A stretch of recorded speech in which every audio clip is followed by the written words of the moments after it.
सरोज नाम की एक खड़ूस सास थी जिसने खुद पैसों के चक्कर में अपने बेटे युवराज की शादी एक काली बहू से करा दी।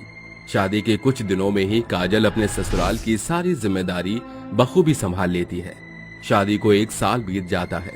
सुबह के समय काजल डाइनिंग टेबल पर सभी परिवारजन देवर केशव, नंद मोहिनी, सास सरोज, ससुर रमेश के लिए खाना लगा देती है। अरे भाभी, जरा मुझे जूस तो दीजिए। नंद जी, ये लीजिए। माँ, मुझे समझ नहीं आ रहा कि मैं फेयरवेल पार्टी में क्या पहन कर जाऊं। साड़ी में कौन सा कलर पहनूं? देख ले, तुझे जो अच्छा लगे। अब मैं क्या तेरी पसंद जानूं? अरे तू कुछ भी पहन ले, लगेगी बनरिया। अरे नहीं नहीं भाई, बनरिया नहीं, बनरियों की जो सरदार होती है ना, वो लगेगी। ये बहुत अच्छी बात कही आपने। माँ, पापा को देखिए ना, भाई की तरफदारी कर रही हैं। अरे नहीं नहीं, आजकल वो मैं होता है ना, बस मैं तो वही बोल रहा था। अरे पापा, मैं नहीं होता, वो मीम होता है। अरे हाँ हाँ, वही।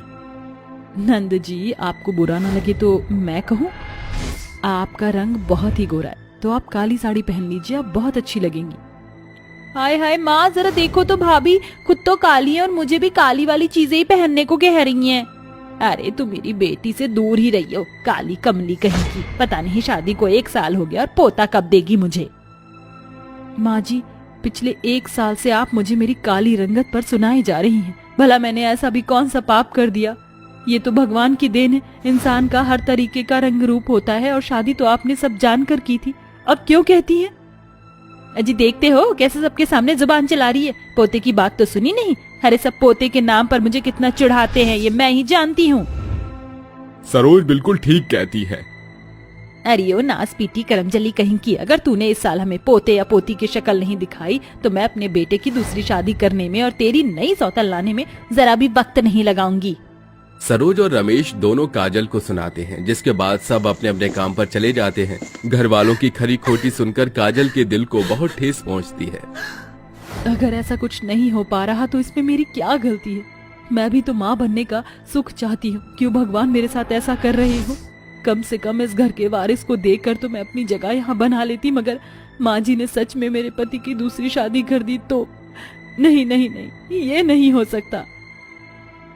ऐसे ही कुछ दिन बीत जाते हैं और एक शाम हिम्मत करके काजल अपने पति से कहती है, युवराज जी, वो मैं आपसे कहना चाहती थी कि एक बार हमें डॉक्टर को भी दिखाना चाहिए। अरे तुम्हारी हिम्मत कैसे हुई मुझे ऐसा कहने की? मैं बिल्कुल ठीक हूँ और मुझे वहाँ जाने की कोई जरूरत नहीं है। अजी आप गलत समझ रहे हैं। शायद डॉक्टर हमें कोई सलाह मशवरा या हमारी परेशानी का हल बता देता तो सब ठीक हो जाता। मुझे जाने की कोई जरूरत नहीं है। अगर तुम्हें जाना है तो तुम जा सकती हो। कमी तुम में है, ऊपर से काली हो, बच्चे भी वैसे ही करोगी। युवराज की बात सुनकर काजल फिर से रोने लगती है और अपनी किस्मत को कोसती है। अगले दिन सरोज रसोई में काम करते हुए काजल को सुनाते हुए कहती है, बस बहुत हो गया, अब मैं और समय नहीं दे सकती। अगले 2 हफ्तों में अपने बेटे के लिए खूबसूरत सी पत्नी लेकर आऊंगी जो इस घर को वारिस देगी। माँ जी ऐसा मत कीजिए, मैं आपके आगे हाथ जोड़ रही हूँ। मुझे तुझसे कुछ नहीं कहना।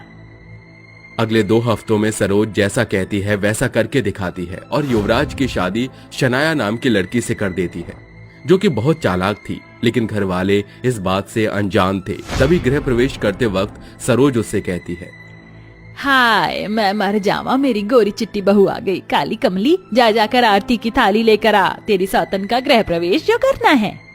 अपने दिल पर पत्थर रखकर काजल आरती की थाली ले आती है और शनाया का गृह प्रवेश कर उसे घर के अंदर लाती है। अगले दिन उसकी पहली रसोई होती है तो वो कहती है, माँ जी आप बताइए ना, मुझे पहली रसोई में क्या बनाना है? अरे बहू कुछ भी मत बना, कोई जरूरत नहीं ये सब करने की। तू आराम से बैठकर काम करने के लिए ये है ना तेरी काली नौकरानी। बता तुझे क्या खाना है, मैं इससे वही बनवाऊंगी। अगर ऐसा है माँ जी तो आलू और प्याज की पकौड़े बनवा लो, मुझे बहुत अच्छे लगते हैं। पर माँ जी कहीं इनकी काली सूरत देखकर पकौड़े भी काली हो गए तो मजा नहीं आएगा। अरे मेरी प्यारी बहू तू चिंता मत कर, मैं इसे बोलती हूँ ये ढंग से बना कर लाएगी। सुन लिया ना तूने? अब जा जाकर अच्छे से अपनी सौतन के लिए पकौड़े बना कर ला। जी माँ जी।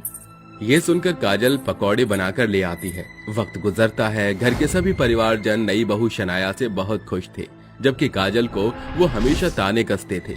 नई बहू बैठे बैठे आराम फरमाती है और घर के सारे नौकर वाले काम काजल करती थी। एक दिन शनाया बेहोश हो जाती है और जब डॉक्टर के पास से आती है तो सरोज के गले लगकर कहती है, माँ जी, ढोल ताशे बजवाइए, आपके घर नन्हा मेहमान आने वाला है। आप दादी बनने वाली हैं। सच, मैं दादी बनने वाली हूँ। मेरे घर का वारिस आने वाला है। अरे ओ केशव जी, सुनते हो? अरे मोहिनी, जल्दी आ, तू बुआ बनने वाली है, जरा बर्तन खटका। अरे वाह माँ, मैं तो बहुत खुश हूँ। तभी घर के सभी लोगों को खुशखबरी के बारे में पता चल जाता है और सब बहुत खुश होते हैं। और युवराज काजल से कहता है, देखा काजल, मैंने कहा था ना, मुझ में कोई कमी नहीं है। देखो, इस घर का चिराग आएगा अब।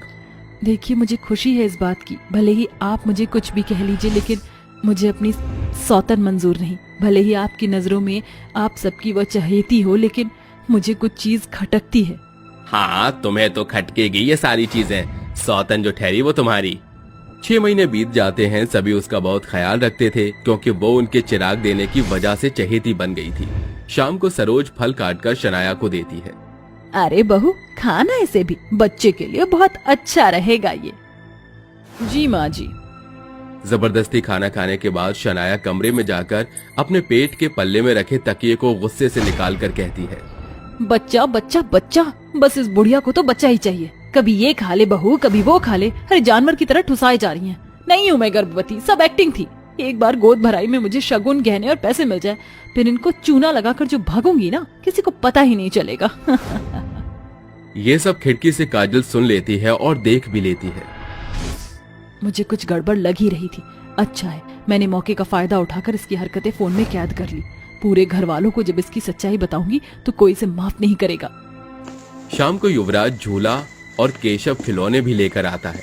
तभी काजल चिल्ला चिल्ला कर सभी को आंगन में इकट्ठा कर कहती है, अरे क्या हुआ? काले कौवे कहीं की चिल्ला चिल्ला कर घर को सर पर उठा लिया है। क्या तमाशा लगा रखा है तुमने? आप सब मुझे बाद में डांट लेना, पहले इस वीडियो को देख लीजिए। काजल उस वीडियो को फोन में चला देती है। पूरा परिवार उस वीडियो को देखता है, जिसके बाद उनके दिल को ठेस पहुंचती है और काजल कहती है, जिस लड़की पर आप इतना विश्वास कर रहे थे वो आपके जज्बातों से खेल गई। मैं भी खुश थी कि इस घर का चिराग आ रहा है। सबके लिए मैंने सौतन भी मंजूर की, लेकिन इस सौतन ने आप सबको धोखा दिया। ये गर्भवती नहीं है, ये सब इसने पैसों के लिए किया है। मेरा बेटा, मेरा पूरा परिवार इतना खुश था और एक करमजली ने हमें धोखा दिया। ठीक, इससे तो अच्छा हमारी काजल बहू है। और वैसे भी इसने घर ही नहीं संभाला था, मेरे बेटी की जिंदगी भी संभाली है। नहीं नहीं, ये झूठ है, ऐसा कुछ भी नहीं है। उसकी बात सुनकर सरोज एक तेज का चांटा शनाया को मारती है और कहती है, सच और झूठ क्या है, ये सब हमने अपनी आंखों से देख लिया है और सुन भी लिया। मैं ही तुझे घर में लाई थी, बाहर भी मैं ही करूंगी। तभी सरोज धक्के मारकर उसे घर से निकाल देती है। अगर आज के बाद कभी मेरे सामने आई ना तो पुलिस के हवाले कर दूंगी। चली जाए यहाँ से। जा रही हूँ बुढ़िया, मर क्यों रही है? तभी शनाया चली जाती है। उसके बाद पूरा परिवार काजल के आगे हाथ जोड़कर माफी मांगता है। हम सब ने तुम्हारे साथ बहुत गलत किया है, मुझे माफ कर दो काजल। मुझे भी बहू माफ कर दे, मैं फिर कभी ऐसा नहीं करूंगी और अच्छे डॉक्टर के पास तुझे ले जाऊंगी। इस तरह सभी काजल को प्यार करते हैं और सरोज उसको अच्छे डॉक्टर के पास ले जाती है। अच्छा इलाज चलने के कारण काजल एक प्यारे से बेटे को जन्म देती है और सब खुशी खुशी रहने लगते हैं।